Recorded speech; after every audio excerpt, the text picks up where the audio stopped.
going into the process, I expected that mentally I could handle it. Like I knew I was committed. I knew I was kind of locked into this, but I thought the physical training would just be a slog, just hour after hour, week after week. I thought it would be brutal and that I would, kind of hate it, but do it because I kind of had to do it. And it turned out to be totally wrong. Welcome to the Small Steps, Big Wins podcast. I'm dedicated to helping you take control of your life. Together, we'll explore practical tips, expert advice, and inspiring stories to help you overcome obstacles and achieve your goals. Making small changes is possible and can lead to big results. Are you ready? Let's go do this.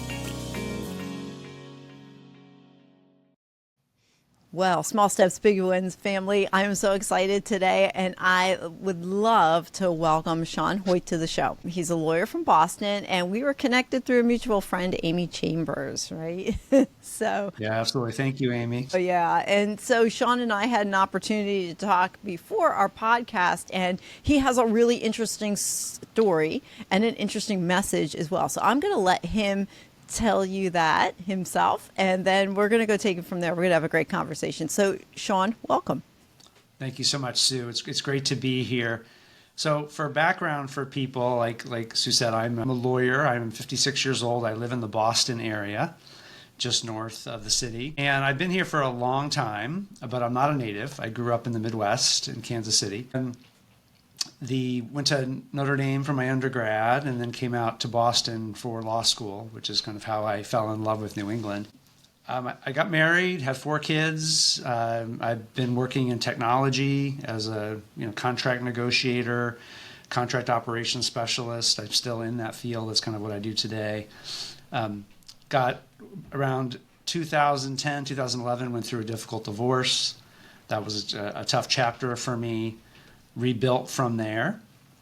And just 2 years ago, I'm very excited to have finally kind of found love again and got remarried. And I'm now married to a really wonderful, talented artist and art educator named Christina. And we have 6 kids between us in our blended family, young adults mostly, between 17 and 25 at the current time. And in addition to working and raising family, my focus has really been on fitness, which, excited to talk about some of the things that I've done, but also talk about kind of my why for all of that and what drives me and what inspires me and where I'm hoping to take it from where I am now. All right, that's great. Well, let's jump into your why, because we talked about off camera how your core message is that we do hard things as we age. And you've certainly embodied that because you completed your first Ironman recently. So talk a little bit for those who don't know what an Ironman is. Talk about what that is and a pivotal moment or realization that shifted your mindset from accepting, the societal norms are like, well, you're over 50, don't, you're on the back half of life, to realizing that, wait a minute, we're over 50 and sometimes life can just get started again. Talk a little bit about your your thoughts on all of that. Kind of got a precociously early start on doing hard things. I actually ran my first marathon at age 14. Oh, wow. When cool. I was a freshman in high school, and the seniors on the team basically dared me to run the marathon with them at the end of the season.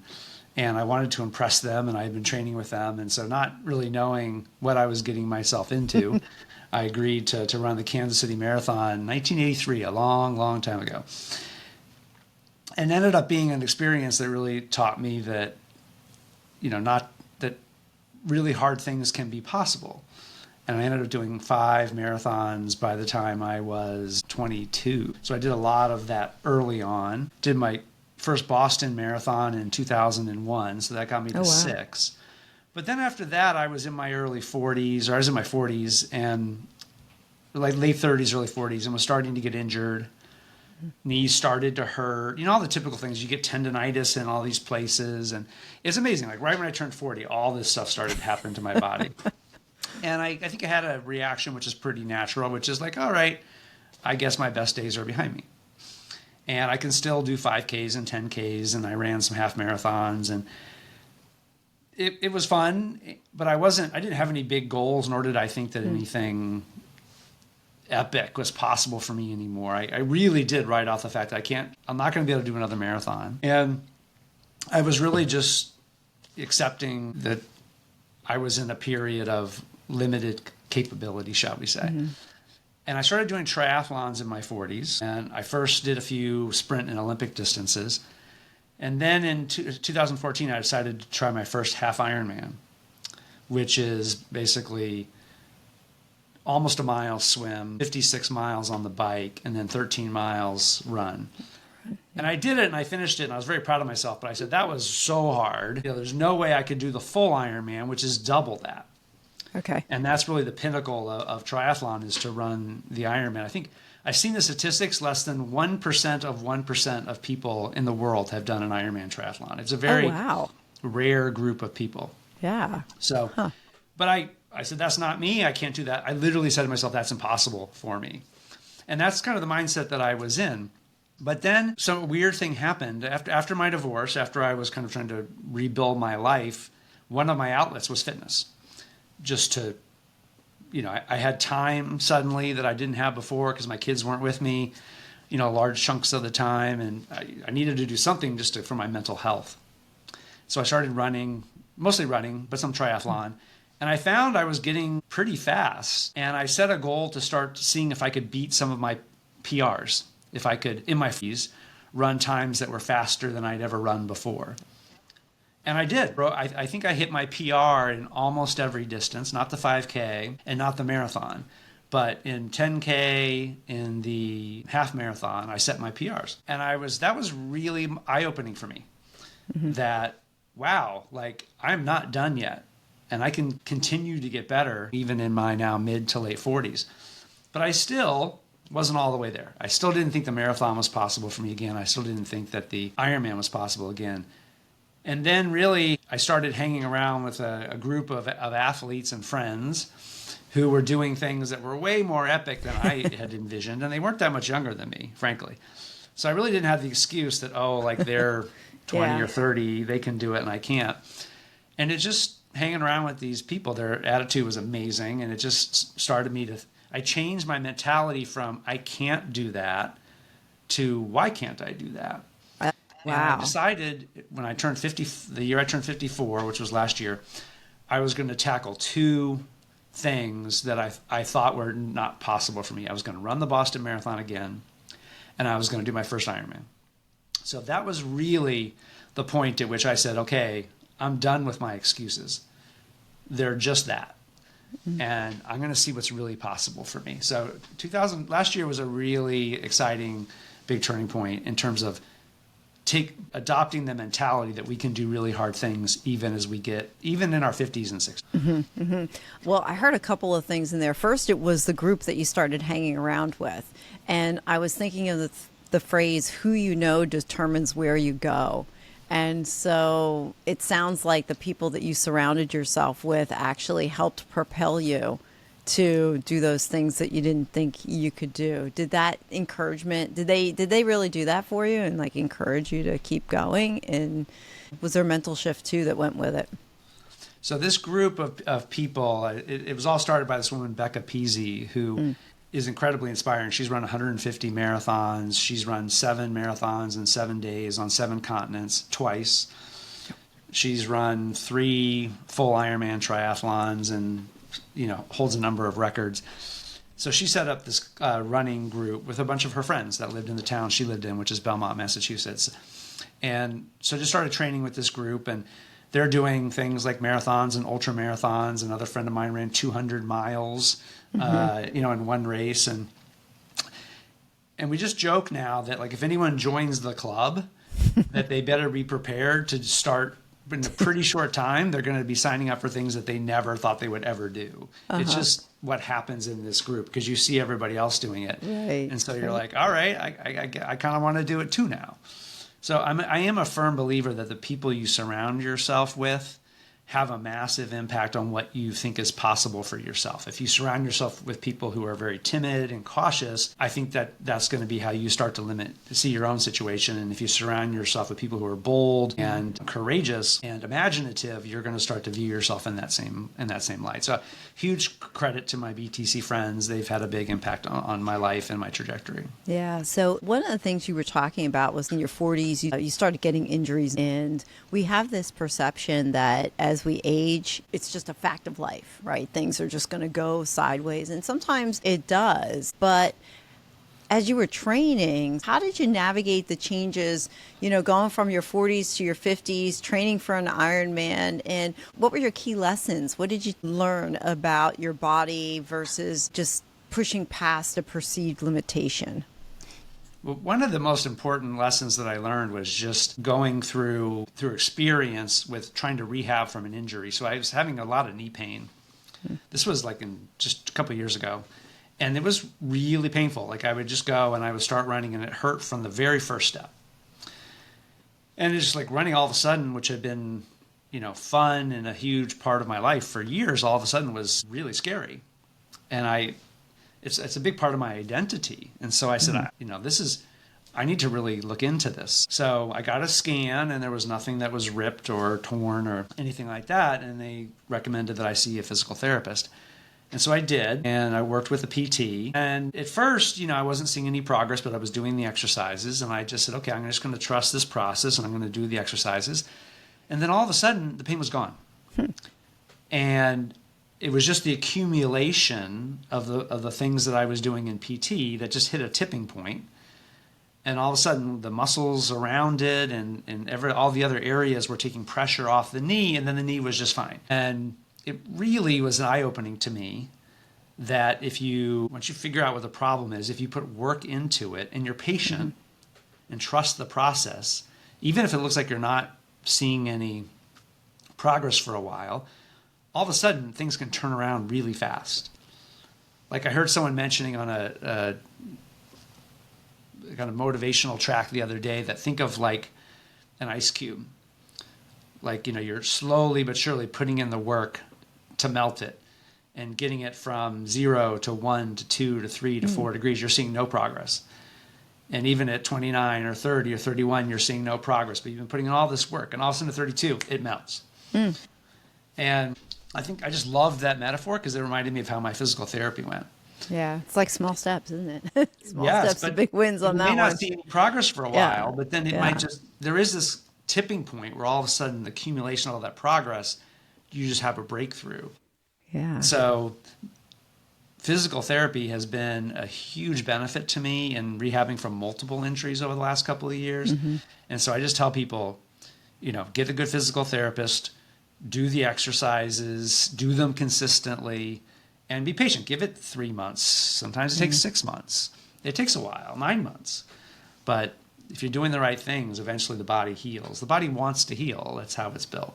Yeah. You have an interesting story about the Boston Marathon in 2024, and you had an injury there as well. You want to talk about that and how that is a significant part of your story? No, thank you, Sue. That's a story that kind of is near and dear to my heart. So I hadn't run the Boston Marathon in 23 years. So I had run it in 2001, and now with this new mindset, I decided I could run the marathon again. And if you know Boston, you have to qualify or you have to run for charity. It's basically the only two ways to get in, unless you know someone at one of the sponsors. But so I decided to run for charity and raise money, and you have to raise at least $10,000, commit to raising at least $10,000. So it's a big deal. If you don't raise the money, they charge your credit card. You're in, you're committed. So I decided to sign up and raise money, and I put my heart and soul into training and to raising money. So I was, really spending a lot of time outreach to people to talk about, the cause and raise money. And then I was training really hard with my friends. And I was feeling really good about it. I was making great progress in my fundraising. I was making great progress in my training. And I got to about 6 weeks out. I did my 20-mile long run, which was like my second to last long run I was going to do. Felt good. And then all of a sudden the next week, everything started to change. I started to feel this really sharp pain in the tendon that attaches my hamstring to my glute. And it wouldn't go away. And the more I ran on it, the worse that it got. But, I was in the final stages of training. I really wanted to be out there and doing my last long runs, and I was pushing it, and it was really painful. And finally, I just got to the point where I'm like, I'm doing myself more harm than good here. I've got to stop and figure out what's going on. So I went and got a scan, and they confirmed I had a partial tear of that tendon.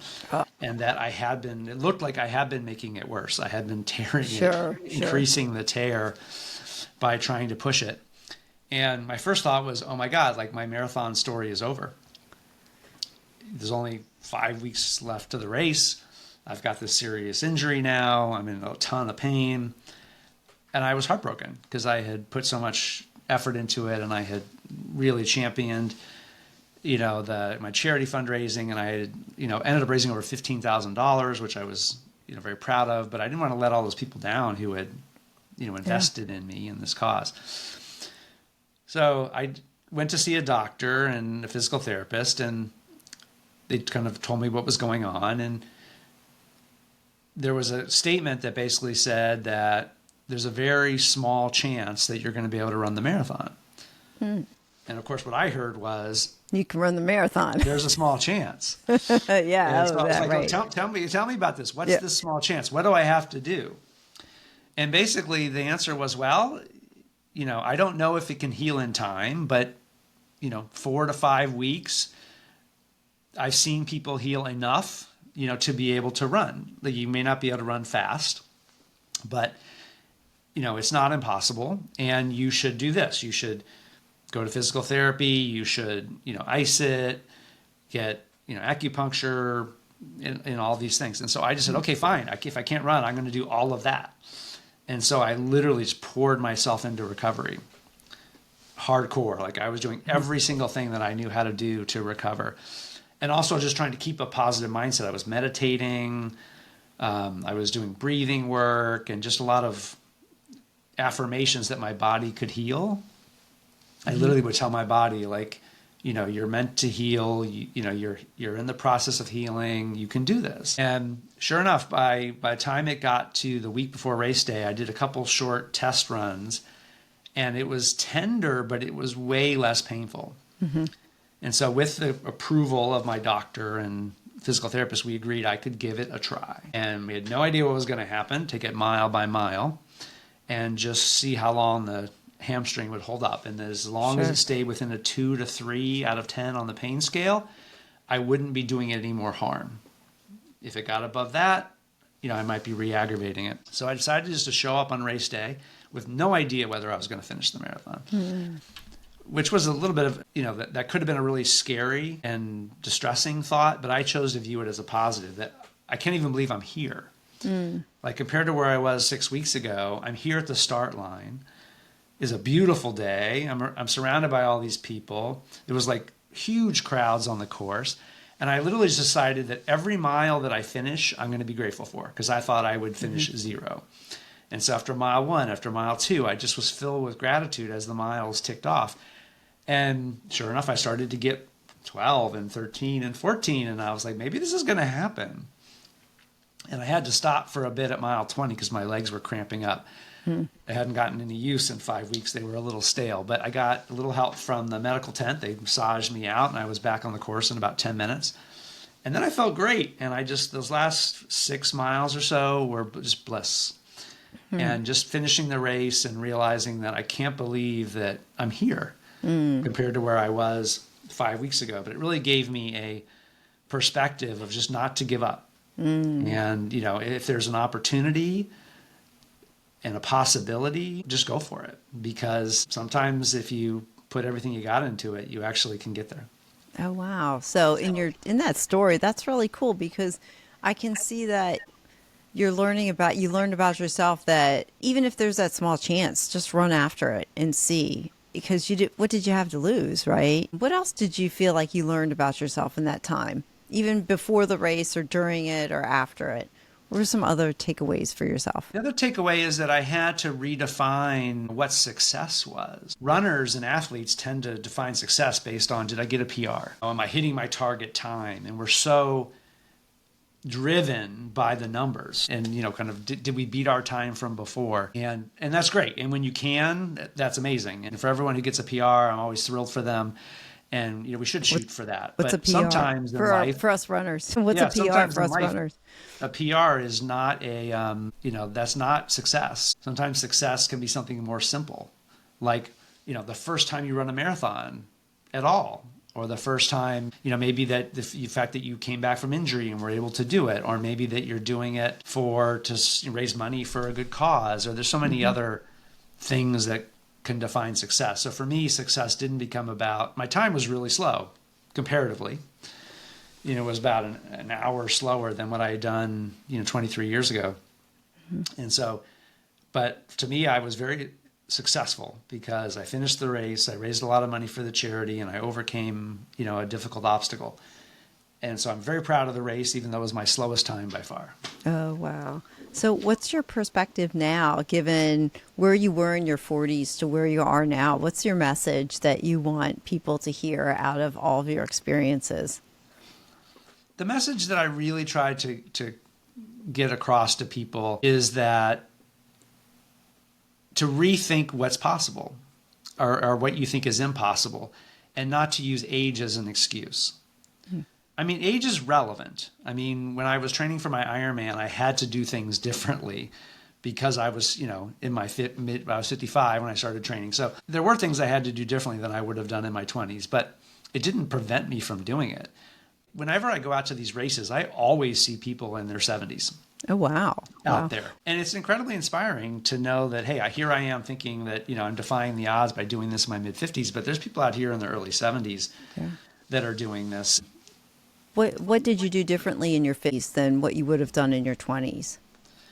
A lot of it was about recovery tactics. So, when I'm in 2030s, you might do a little bit of stretching and, before or after, but that's pretty much all you do. But in my 50s, I had to basically make recovery, spend as much time on recovery as I did on running, biking, and swimming. And so every day I was, using foam rollers, I was using stretching, I was icing, I was eating a lot of protein. I also really believe I got a lot of benefit from taking warm baths with Epsom salt. Just a long Epsom salt soak really, to me, I found relaxed the muscles and kind of got the soreness out of them. And then sleep. I just really had to prioritize sleep. I was tired, exhausted by the end of these days. And sometimes I would, just say, I got to get a full 8 hours tonight. And if that means I have to rearrange my schedule tomorrow, I need to sleep. Yeah. And that's like the one thing I can't compromise to get myself through this. Yeah, your number one, it sounds like that's your number one core priority is sleep. What other core values would you say drive you to do what you do now? So there was an important shift for me because like when I was coming out of my divorce and getting back into shape and doing a lot of things I was doing it for me. I needed it. It was what kept me sane. It's what kind of got me back to feeling like I had some stability in my life. And, they really felt like I was on this quest to rebuild myself and become a better me. And I really wasn't thinking about how it impacted anybody else. I just needed to do it for me. But then there was a tipping point just a couple of years ago when I started to ratchet it up and do the harder things, like started getting into longer triathlons, started doing longer. I do a lot of Spartan racing, obstacle course, which I love, and started doing more of that. And people started telling me that I was inspiring them. Like someone would say, I wasn't going to work out today, but then I saw your post on Instagram and I was like, damn it, like I'm going to do it. Like Shawn inspired me. Or I wasn't, I never thought about signing up for that race, but I just signed up for my first Spartan race or my first triathlon because, I just really been inspired by what you're doing. And it was so profound to me to all of a sudden realize that people were watching what I was doing and that I was impacting people. And I decided that, that was the most powerful motivator for me.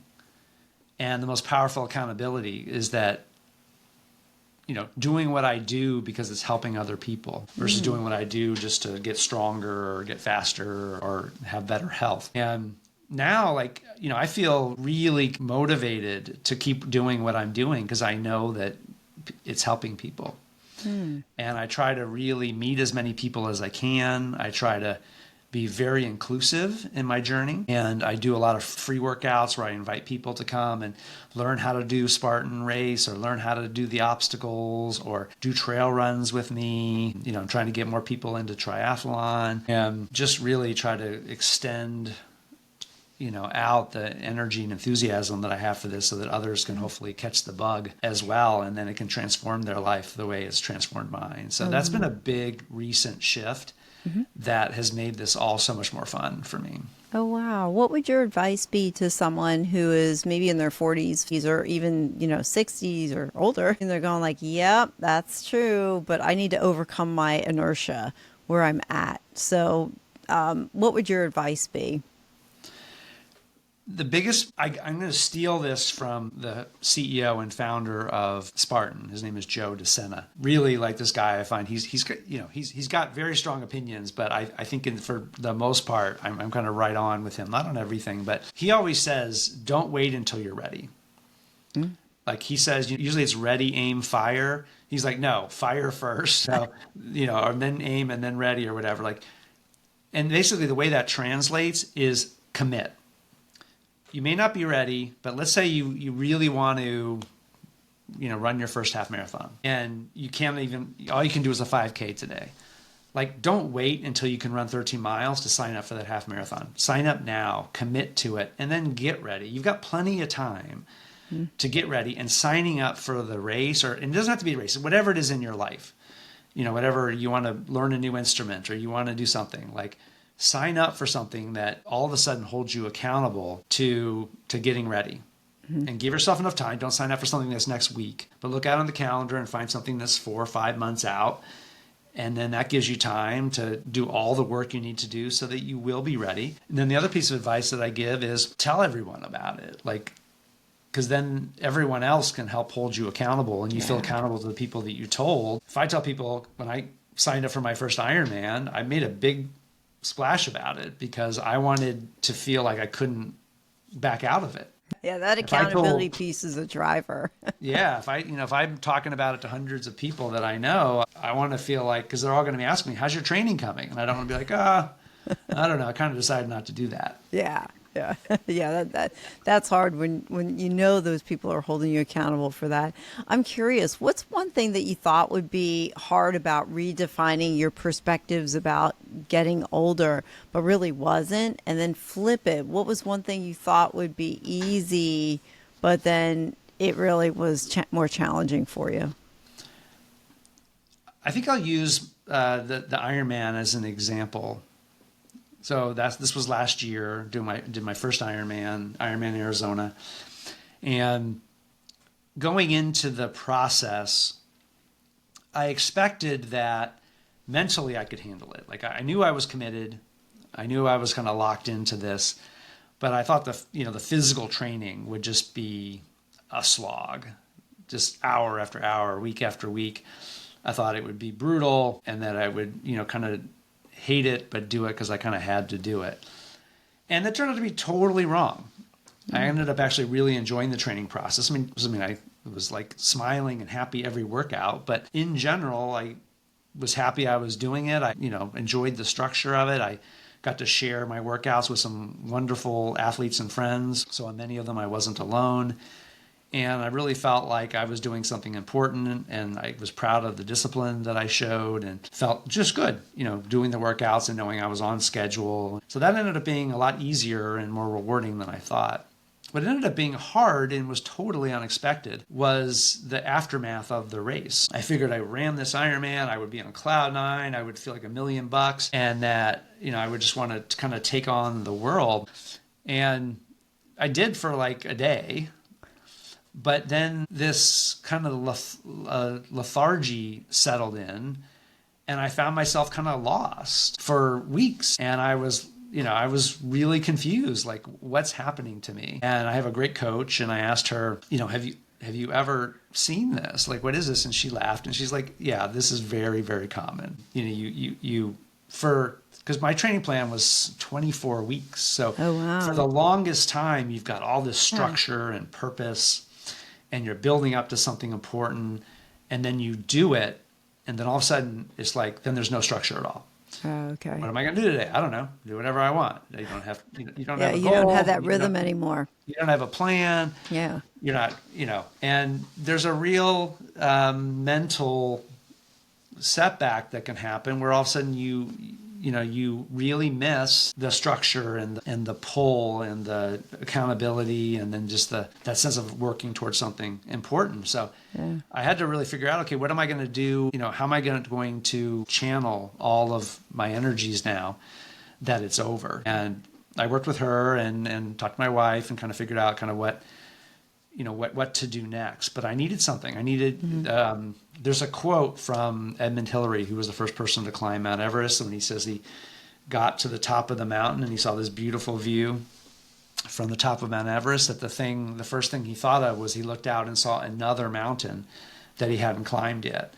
And that really resonated with me. It was like, okay, now that I've climbed this mountain of my first Ironman, and look, I need to say, okay, well, what's the next mountain that I'm excited to climb? What was the next mountain that you went to? So I decided that I was going to do the hardest thing I could do in Spartan, which is that I was going to do a Spartan Ultra, a Spartan Super, and a Spartan Sprint in the same weekend. It's called an Ultrafecta.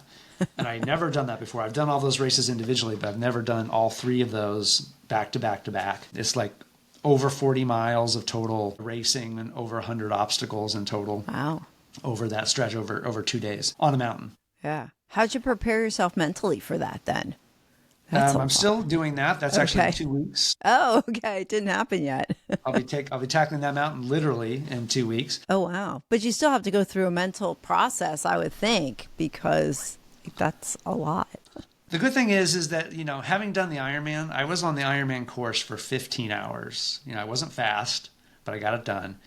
So if I have confidence now that I can do things that require me to just plug away and keep going, even when it's hard, for hours and hours and hours. I know I can do it.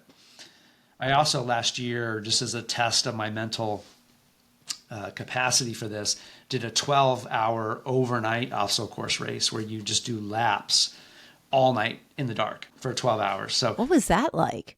Like, what did you, I bet it was interesting, but it's in the dark too. It is. And were you sleep deprived, or how do you train? Do you train for that, or do you just like say, hey, I'm just going to go run it? I didn't really train for the sleep deprivation part. You just, kind of count on the physical activity and everything to get you through it. But I ran it with a friend who I met on Instagram, and then we connected, and we decided to do this in person. It was fun. That was kind of the first chance I really got to meet him in person. We did this 12-hour race together. So it was really great to have a partner, you know, and we went through the whole thing and just kept each other going lap after lap. And you get to stop at the end of each lap and like refuel, get something to eat, change clothes if you want to. And so it wasn't 12-hour continuous, but it was a 12-hour period. Correct. I mean, we would maybe take like 15-minute breaks in between laps, but just to refuel and recharge. But the point is that I know now that I can do a race that's going to, take me 10 hours, which is probably what I'll project for this ultra. And I know that then I can quickly recover and kind of do the next day's races. So really mentally, I feel I have confidence. So I just need to get myself physically ready.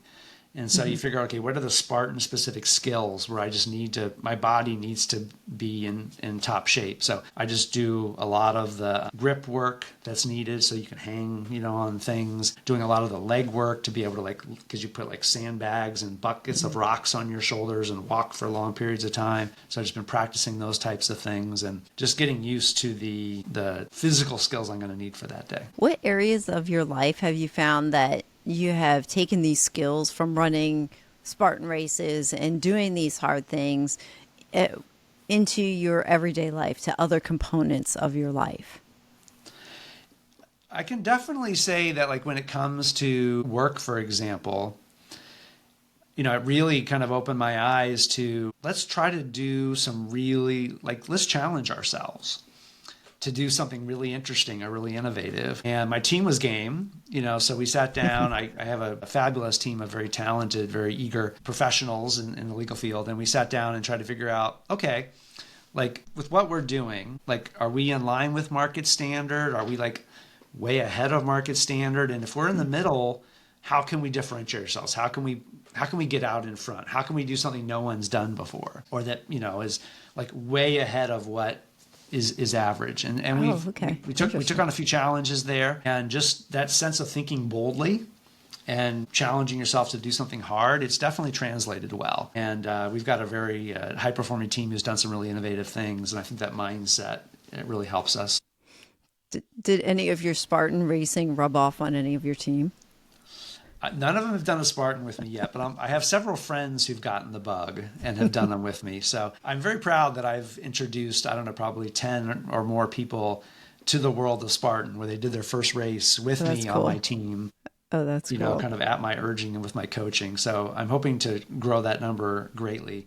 Nothing brings me more joy, other than, time with family and my wife. But on the fitness side, nothing brings me more joy than knowing that, like, I got someone excited about an event, I helped them train, and then they did the event and they had a great time and they did well. And just seeing, I feel like a proud papa, when that happens, and it just brings me a lot of satisfaction. Oh, cool. Shawn, as we start to wrap up, I like to ask all my guests the same 3 questions. So here we go. So the first is, share a book or resource that has had a significant impact on you. I have really enjoyed a book and its companion app. And the book's called Arate. Are you familiar with this? I'm very familiar with that. Great. I could probably plug it. Yes, that's Brian Johnson's book. Yes, exactly. Do you use the Heroic app? I do. I'm actually a certified heroic coach. Oh, well, wonderful. Well, then you know more than I do. Yeah, and Brian Johnson was on my podcast last year in January. God, I have to watch that. Yeah, I've really great. gotten benefit from it. So for your listeners, if you're not familiar, Brian Johnson is a philosopher who has done years and years and hours of research on the greatest philosophical teachings in the world, condensed them into what he calls philosopher's notes, and then figured out how to condense that all for the average person so that they can use philosophy to basically live a better life. And he wrote a book called Arate, which is about excellence and striving to be your best self. And what I loved about it is it wasn't generic, it was very specific. And he's like, okay, how do you be your best self in all areas of your life, your personal energy, your work, and your love, which is your relationships. And then there's an app called Heroic, which allows you to translate that quest for Arate, to be your best self, into your daily activities. So you set daily targets for your energy and your work and your love, and then you hold yourselves accountable to, did I meet that target? For example, in love, one of my daily targets is that I want to reach out to someone and basically, that I haven't talked to in a while, or that might need to hear from me, or that might benefit hearing from me, and just reach out to them proactively and say something kind. Like, that's one of my daily targets. Or to express gratitude is another, or to do something kind for my wife. Those are some of my swipes, as he calls them. And it really helps me every day to say, okay, like, these are the things that I need to do. And if I do them every day, I'm showing up as, at least a good version of myself and striving to be the best version of myself. So I love this app and the book, and I tell a lot of people about it. I think it's a really practical, like, useful tool. Sure. Yeah. And it's in bite size too. Like, he has all of his sections, or like little, like his plus ones, he calls them. They're all like only a page and a half, easy to read, easy to digest. Yeah. What's one of your biggest takeaways of the book that you remember? I mean, for me, it's about, the biggest takeaway by far was that this needs to be a daily practice. It's not the overall philosophies are really helpful, but if you're not applying them on a daily basis to say, what's a specific action I'm going to take today to manifest this or that, that was by far the biggest thing for me. And the app helps me to do that. Yeah, it's a great book. I commend it to anybody. Go out and get that. And Brian Johnson has a lot of cool stuff on heroic.us, I think it is. Can go there. Next question is, and this is my favorite. What is one question or topic you wish I would have asked about, and how would you have answered the question or expanded on the topic?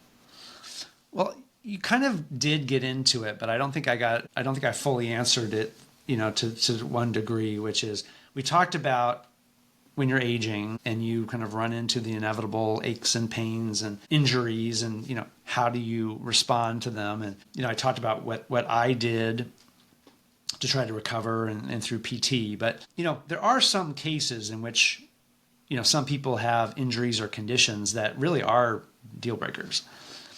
And, I am very empathetic to the fact that for some people, like maybe running a marathon is out of the question, and I think the point is, how do you know, like as a person, if there's something that you want to do, but you have this limitation that you're kind of perceiving might be a deal breaker, like how do you know, is it really a deal breaker or is it overcomable? Like my torn, tendon in my marathon, like 90%, 95% of the people would have given up and said, I can't run the Boston Marathon, but I did. So how do you know, whether it truly is possible or not? And I think the answer that I give people is, at least start with the mindset that it might be possible.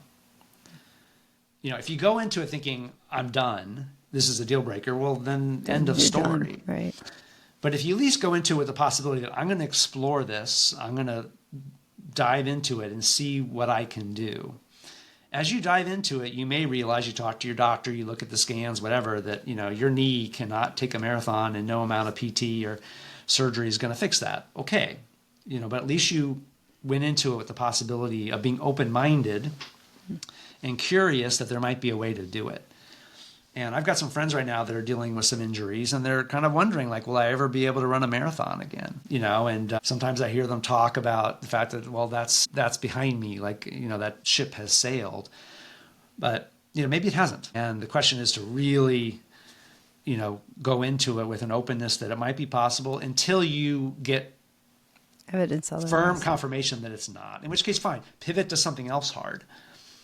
The marathon might not be your thing, but maybe you take on a really hard swimming challenge, or maybe you do something else, a martial art, or I don't know, something else that's you're excited about. But that's the advice I give people when you're trying to figure out whether or not you've hit a dead end or not, and when to know that it's time to pivot, because sometimes it is, and that's okay. That's great advice, to actually remind us that, just to put yourself out there and try it and see what happens. And not to give up on it. Yeah. So I'm glad you shared that. So as we close, what is one small step that someone can do today that's going to help them change their tomorrow? I would say, and this is going to repeat something I said before, which is take a bold step and commit to something. And it's actually perfect for today, because just today, my wife, was not a runner at all in her life, just today, she decided she's gonna run a half marathon. Her first. Never done it. She's never run more than 6 miles in her life, but she's going to do a half marathon. And the first step that she took was to register. She signed up. She committed. And I'm just so thrilled and proud of her for taking that big step. That's the hardest step, is committing. And I just think that that's the way to do it. The courageous step is the first one. Oh, perfect. So, Shawn, how can people find you, reach out to you? The best way to reach me and to see everything that I'm doing is to start with my website. So I set up a website just kind of as a clearinghouse for all the things that I'm doing. It's ShawnHoytStayActive.com, and Shawn is SHAWN. So there you can see links to everything that I'm doing, including videos that I've made on YouTube, motivational tracks I've recorded on Spotify, people that I find inspiring, products that I find helpful, music that I use, etc. The other platform, which is my kind of more daily, regular platform, is Instagram. So I share my story on a regular basis. I'm probably posting once or twice a week on Instagram about everything that I'm doing. And the great thing about Instagram is that I really try to be very active in collaborating and supporting the people that I follow and that follow me. So I don't use it just as a kind of a passive tool just to scroll through and add likes. I really like commenting and having dialogue with people. And, for example, Amy Chambers, who introduced us, she and I found each other on Instagram, and because we're both that kind of person who likes to connect and get to know people, we ended up becoming really close friends in real life. Oh, nice. Cool. Through that. So, to me, it's been a great platform for meeting a lot of people, but also really getting to know them. And I welcome anyone who wants to follow my journey. I'm happy to follow yours back and to really actively support you in reaching your goals. Well, thank you. Shawn, thank you so much for the gift of your time. Your story has been quite inspiring. So thank you. Thank you very much. It's a pleasure, Sue. I really enjoyed our conversation. Thank you for listening to another episode of the Small Steps, Big Wins podcast. I value your time with me, and I seek to make every moment count. In order to make lasting change in your life, listening is usually not enough. So I want to ask you, what practical steps are you going to put into action today as a result of listening to this podcast? Remember, any step, any action, no matter how small, starts your journey to a big win. And if you're not sure where to get started, reach out to me and let's have a conversation. Until next time, love yourself, then love others. Peace.